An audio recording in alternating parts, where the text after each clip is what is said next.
Alright guys, welcome back.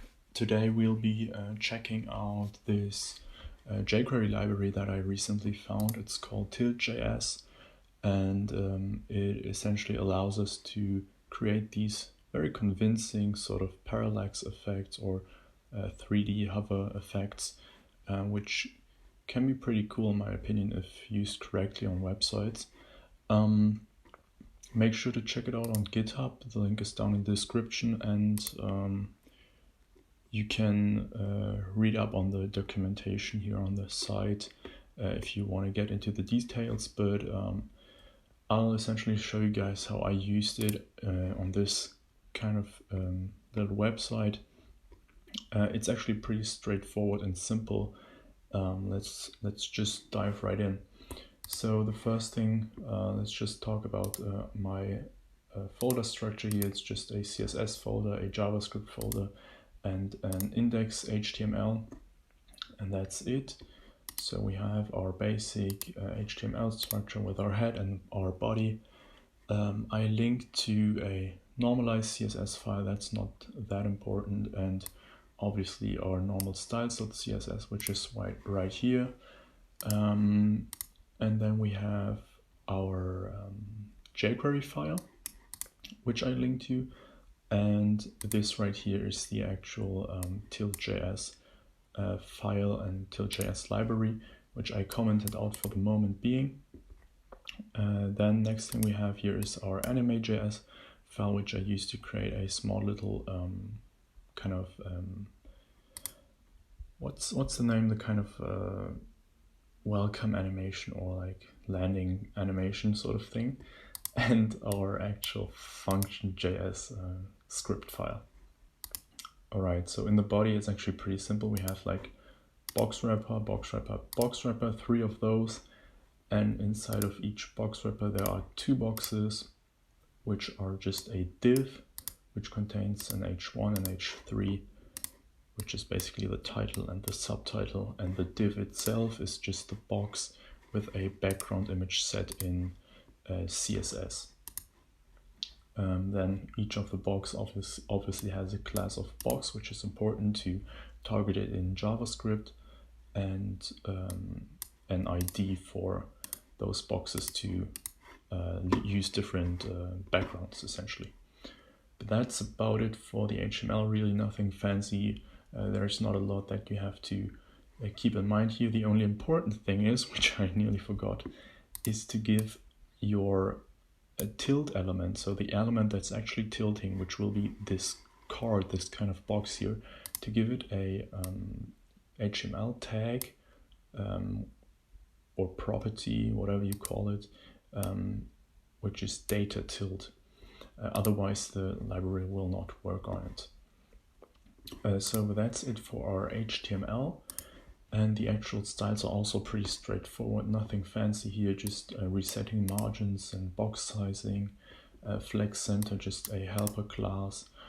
Then we just set the height of the body. Why did I actually do that? Let's just maybe set that to auto. It's probably better. Whoops. Yeah, right. Maybe some padding bottom. Let's say 200. Yeah, okay, good. So yeah, that's our body. Just display flags, padding top, padding bottom. Actually, let's just do it the proper way then. Like that. Yep.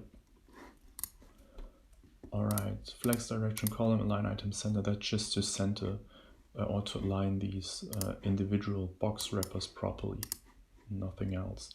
Then the box wrappers themselves have a width of 70 pixels to get the padding on the sides, and then max width of 1000 pixels, so that's just to keep them from spreading out. And then display flex and justify content space between to separate the 2 boxes inside of it. The box itself simply has height and width. Display flex, flex direction column, justify content flex end. That's to get the title and the subtitle to the bottom of the actual box, and then some padding, some color is assigned, and a font family. And this one here is important.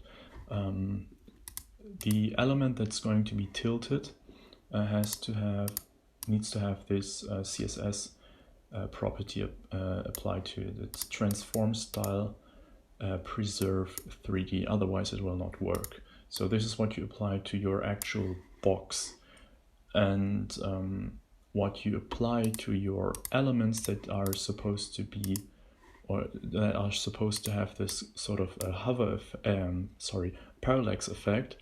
They need to have transform translate z, and then 30 pixels, 20 pixels, depending on which kind of result you want. You can play around with the value, but something along those lines should be fine. So this is what you apply to the parallax elements, and this is what you apply to the actual box that's going to be transformed or that's going to tilt. This is what you can see here as well. Most basic usage, it says apply the data tilt kind of property, and obviously include your script. And this is what will create the parallax, the tilt effect. And then if you want to create the parallax effect, you can apply this transform translate z property to create this 3D parallax sort of thing. All right. So the next thing we need is, actually not that much more. So box hover, that's just to give it a kind of drop shadow there, as you can see. And then these are just very generic styles for the text. And here I'm applying the background image, same background size cover, and some margin top. But that's it, really nothing fancy, as I've said.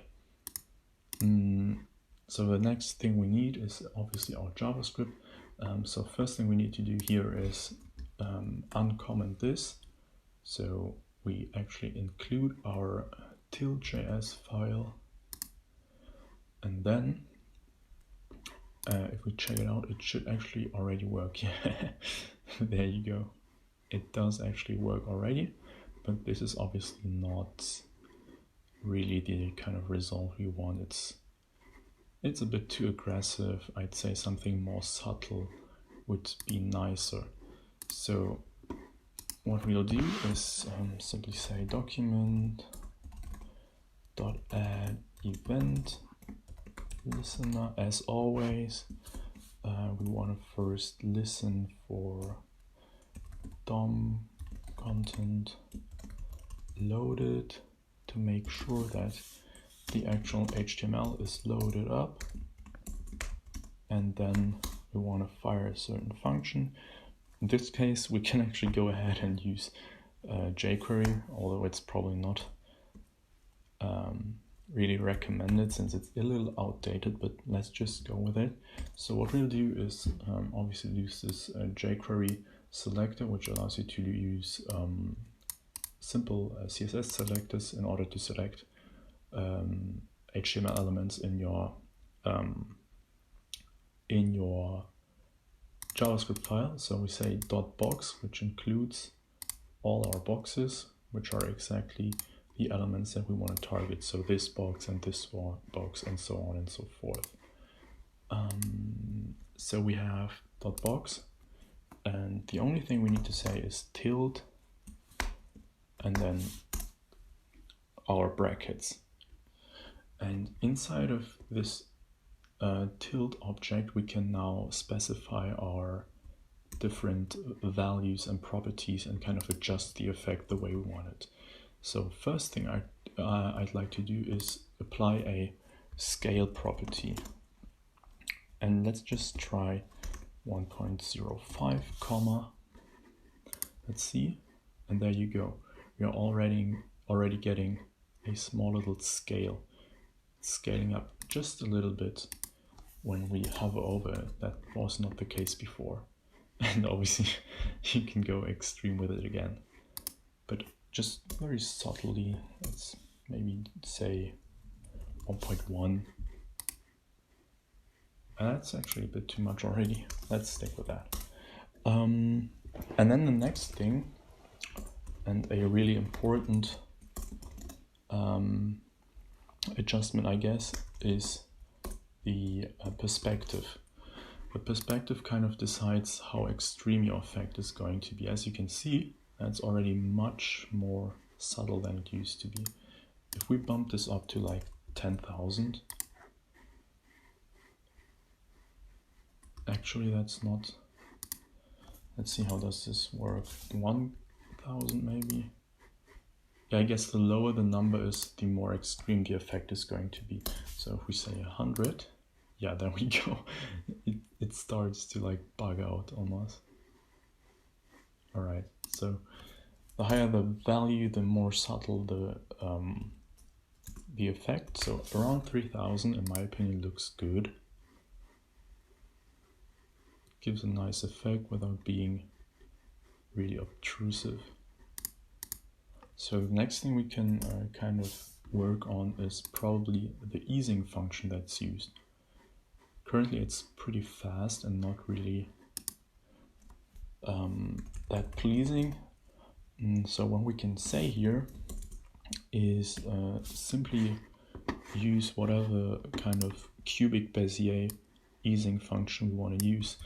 I'll just paste this one right in here, and this will already give us a slightly different easing effect, which looks a little nicer in my opinion. And concerning like generally concerning easing functions, you can check out this site. It's actually pretty helpful. I think you can get the cubic Bezier functions for all kind of different easing effects. Let's say ease out, expose, something that I like to use with Animate Js, for example. And well, you can get the cubic Bezier for it for CSS, and this will allow you to just copy it and paste it into, for example, this Tilt.js library, or just into your normal CSS. We could, for example, let's see what's there. We can try, let's see, is there a fun one?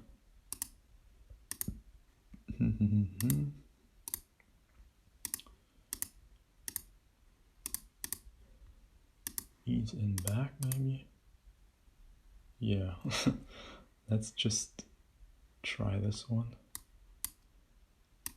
Let's copy that and paste it in here. Let's see what happens. It's probably not going to look that good, but whatever. Just trying to learn.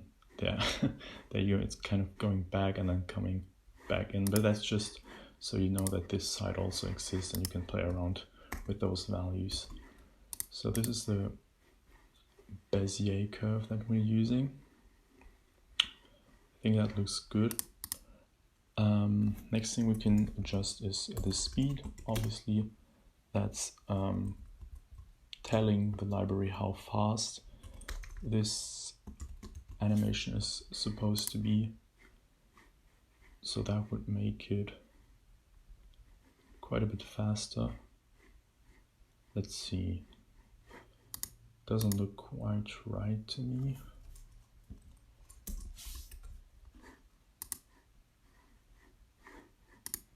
Where's the scaling actually? Oh, that's supposed to be a comma and not a semicolon. There we go. Nice and subtle and slow. That's good. And as you can see, without really doing much, the text already has a very convincing 3D effect to it. In my opinion, that looks great, in my opinion, honestly. That's very well done, actually. Yeah, that's awesome. So we don't really need to adjust anything there. The only thing we can do is add the Animate Js animation that I talked about earlier. That's something we can add. So we can just say anime and targets just to give them a fun little animation when we first load the site. And easing, obviously Animate JS is awesome and has all these easing functions built into it, so we can just say ease out expo, and let's just try translate y from -100 to 0, and that's it. Let's see, there we go. They're already moving when we load the site. That's good. Let's set the duration a little higher to 1.5 seconds, and obviously we need some more interesting delay. So what we'll say here is element I and just return I times, let's say 120 milliseconds. So they're delayed. What's wrong now? Oops, that's obviously wrong. There we go. Some nice sort of delay there. And to make it look even better, we obviously need to set the opacity from 0 to 1. So we have them fade in. Come on. There we go. Make it even a bit slower maybe. Yeah, okay, that's too slow. There we go. All right. Awesome. Our tilt effect is still working. And obviously you can use this in all kinds of scenarios, like having different cards displayed, having contact information, I don't know, but just don't go overboard with it. Obviously this is kind of made for fun, but I don't think any user would like to visit a website that's using a parallax effect that heavily. Just use it subtly. I think that's looking really good, and you'll have no problems, I think. Alright guys, I hope you enjoyed this one. Make sure to comment and subscribe. If you have any questions, leave it down below in the comments. I'll make sure to answer, and we'll see each other in the next video. Till then, bye.